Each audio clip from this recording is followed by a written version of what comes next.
Muito bem, nós temos aqui os DPS, que é o dispositivo de proteção contra surtos. Eles são usados para detectar e desviar sobretensões transitórias, aquelas sobretensões de rápida passagem, que chegam por motivos indesejáveis e que não deveriam chegar às nossas instalações, e eles são os responsáveis por isso. Então nós vamos ver aqui o passo a passo, tudo o que nós precisamos saber sobre esses dispositivos, que deveriam ser mais utilizados para aliviar muitos problemas em nossas instalações. Mas nós iremos conhecê-lo intimamente. Para saber qual DPS eu devo utilizar, então há uma série de fatores, 5 na verdade, que eu preciso conhecer, e eu vou conhecer todos nesse trabalho, nesse vídeo. Então esse vídeo vai estar aí à disposição de todos num aulão completo. Também vai estar de 3 em 3 minutos separados lá nos shorts dos vídeos. Vai estar na playlist que você vê aí nos cards, certo? Então você vai saber tudo que precisa.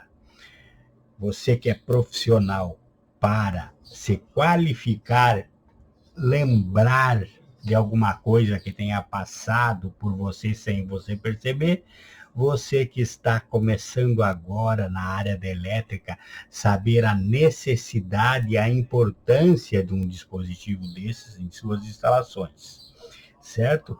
Então aqui nós temos aqui nessa imagem aqui, nós temos aqui dispositivos das 3 classes. Primeira coisa que eu devo saber, existe 3 classes de dispositivos de proteção contra surto: diretas, para as descargas diretas, para descargas indiretas, e os complementares. Como que eu vou identificar? Como que eu vou entender essas nomenclaturas que ele tem aqui, ó, essa simbologia toda que ele tem na sua face aqui, ó, o C, o P, I max, I mínima, a máxima, como identificar?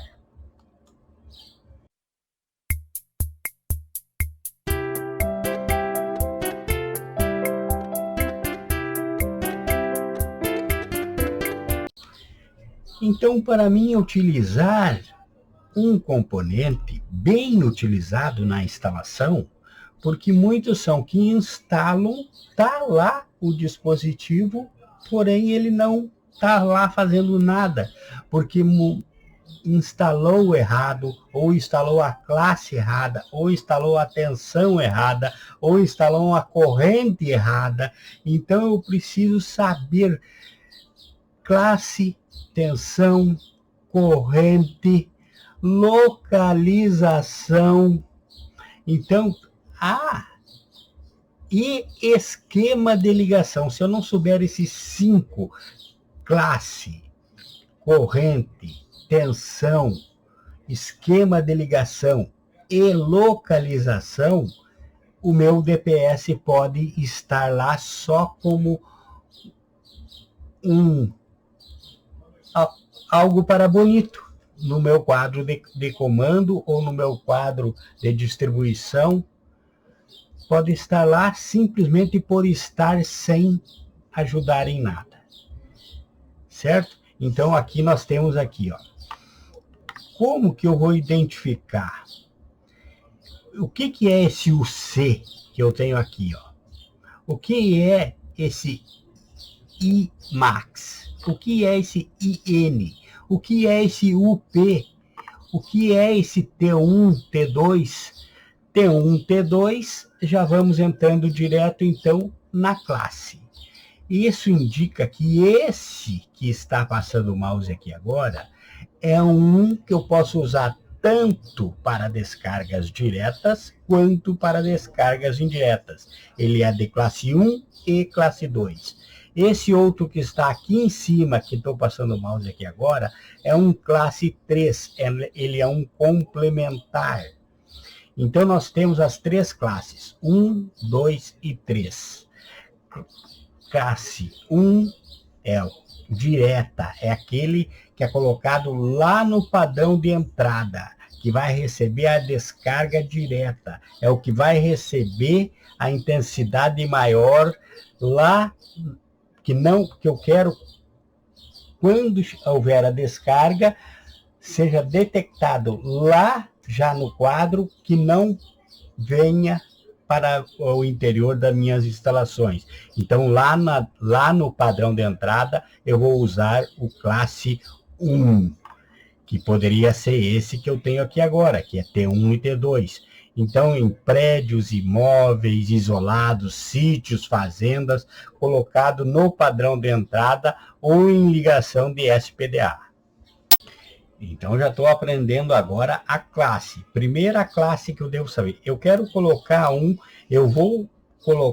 eu tenho um quadro e eu vou colocar lá na minha fazenda, no sítio, em áreas isoladas, imóveis isolados. Eu preciso colocar, então, um de classe 1, que ele vai receber as descargas diretas. O classe 2, para descargas indiretas, é o que eu coloco nas residências e em pequenos comércios, colocados lá no quadro de distribuição geral, não no padrão de entrada. No padrão de entrada, classe 1, lá no quadro de distribuição, o classe 2. Então, dentro da minha residência, lá no quadro de distribuição geral, o classe 2. E o classe 3 são os complementares. É aquele que, além de eu ter um lá no quadro de... Olha, ele é complementar. O classe 3. Esse que está o mouse aqui agora, ó. Esse aqui, ó. Que é esse contra-raio aqui, que está passando o mouse aqui agora, que vai direto na tomada. Certo? E o filtro de linha, que é essa espécie de extensão de tomadas aqui, ó. Ele é um filtro de linha. Aqui nele tem um dispositivo de proteção contra surto. Então, eu posso colocar numa linha e dele ligar outros equipamentos. Lá dentro da minha instalação. Ele é um complementar. Ele não é o principal. O principal está lá no quadro de distribuição geral, se for numa residência, e aqui, por exemplo, no meu computador, eu posso colocar ou um filtro de linha, ou este aqui, que é individual para um único aparelho, que é como aqueles adaptador que você coloca nas suas tomadas. Então, eu tenho classe 1 para descargas diretas, para as áreas afastadas, classe 2, descargas indiretas, e classe 3, os complementares. O classe 2, quando eu falo de descargas diretas e indiretas, falo da capacidade de receber essas descargas, que nós vamos ver mais à frente, na hora de nós dimensionarmos o DPS. Então, eu vi as três classes existentes. Não é qualquer DPS que eu coloco em qualquer local. Onde eu quero montar, vai ser o tipo de DPS. Então, na hora de dimensionamento, eu vou ver também lá mais à frente no vídeo aqui, eu vou ver também sobre a localização. Que aí tem tudo a ver também com a classe. Certo? E também eu tenho que ver o quê? Os tipos de ligação que eu vou fazer. Há basicamente dois tipos. Uma mais usada, que é em série, e a outra em paralelo.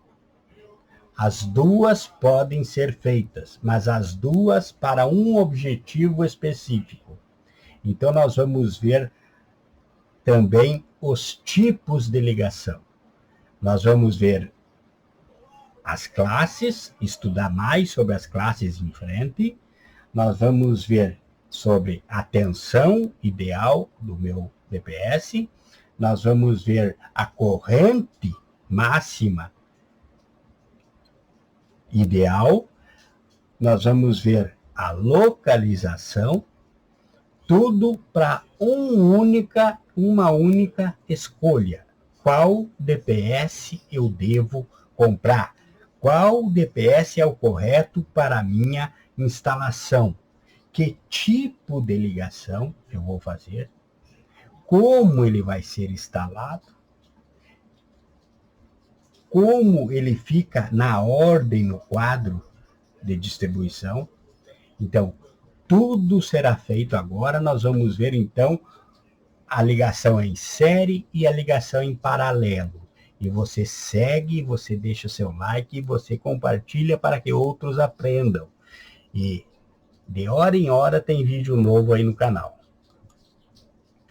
Vejam aqui, eu tenho 2 tipos de ligação possíveis e vou explicá-las. Aqui eu tenho em série e tenho em paralelo. A mais utilizada é em série. E eu tenho aqui os 2 tipos de como você ligar. Por que ligar em série? Para que haja um dispositivo para atender às normas, que haja um dispositivo de proteção para o DPS. Então eu ligo ele em série. Eu posso ligar ele em série com o disjuntor geral ali da minha residência, por exemplo, do meu comércio, da indústria, com o dispositivo geral. E esse esquema é para monofásico, bifásico ou trifásico. Eu tenho aqui o esquema monofásico, mas se fosse bifásico, teria um disjuntor duplo DPS ou 2 disjuntores DPS. Dimensionados, como nós vamos aprender a seguir, certo? Então, aqui o esquema aqui, ó. Entrei, peguei a fase, fui para o meu geral. Do geral eu saio e vou para o meu DPS. Faço um jumper para o DPS. E o DPS eu vou diretamente para o barramento de terra. Mais na frente aqui do vídeo nós vamos ver o aterramento, que deve ser qual o esquema de aterramento ideal para a montagem dos DPS em cada esquema. Então, calme, agora nós estamos vendo só se é ligação em série ou paralelo. Essa primeira aqui, então, é em série com o disjuntor geral.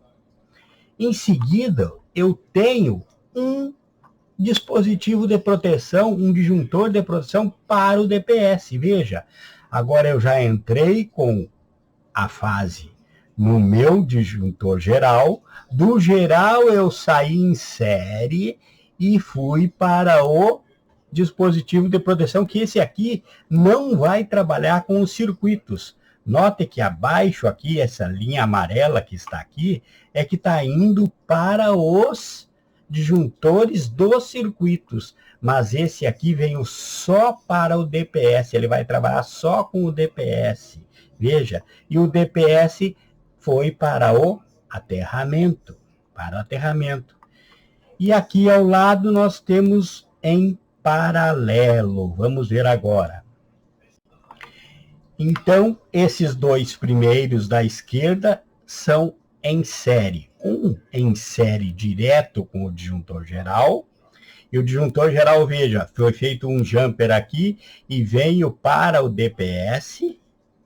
E o DPS para o barramento de proteção. E esse amarelo, esse condutor amarelo que está saindo também aqui, está indo para os circuitos. Então, mostra o quê? Que só jampeou do geral. Aqui o geral foi para o circuito também em amarelo e jampeou para um disjuntor que vai trabalhar só com o DPS. Porque o DPS, se houver uma falha no DPS, se o DPS não suportar a descarga de surto momentânea que venham a ele, o que vai acontecer? Quem vai cair nesse caso aqui é somente o disjuntor de proteção do DPS. E os circuitos aqui ao lado do disjuntor geral vai continuar, a instalação vai continuar funcionando normalmente, porque esse dispositivo de proteção do DPS vai defender o circuito. E você só vai ter que depois, então, fazer a manutenção no teu DPS. E o teu circuito lá continua a mesma coisa, a instalação não sofreu nada. Já esse bem da esquerda aqui, que não tem o dispositivo de proteção individual para o DPS, se acontecer uma falha no DPS, que isso é previsto em norma 5410, o que vai acontecer? Vai cair, porque esse não vai suportar, então vai haver a falha, e vai sobrar para esse que ele vai desligar. E desligando, vai desligar o geral do teu circuito. Então, se for usar um disjuntor em série aqui, é preferível um disjuntor a mais somente para o DPS. Certo? E aqui em último aqui, em paralelo. Em paralelo, você liga, é como uma lâmpada. Nós temos em série, a lâmpada em série é o quê? Entrou na lâmpada, o fase passou e foi para a próxima lâmpada, não é? Foi feito aqui com o DPS. E em paralelo, pegou ali, antes de passar pelo meu disjuntor geral, eu já jampeio em paralelo para o meu. O que vai acontecer aqui? Esse DPS tem que estar dimensionado de forma tal que ele suporte, sem dúvida nenhuma, a sobrecarga, a sobretensão, aquela sobretensão transitória, que ele suporte para que não desligue o sistema. Por quê? Porque você vai ver à frente como é o trabalhar desse DPS, vai entender que a sobretensão vai preferir sempre ir pelo DPS. Então, se você fizer assim em paralelo, você vai ter que dimensionar ele um pouco acima, prevendo o quê? Que ele não tem um dispositivo para proteger o restante do circuito. Ele não tem um dispositivo particular.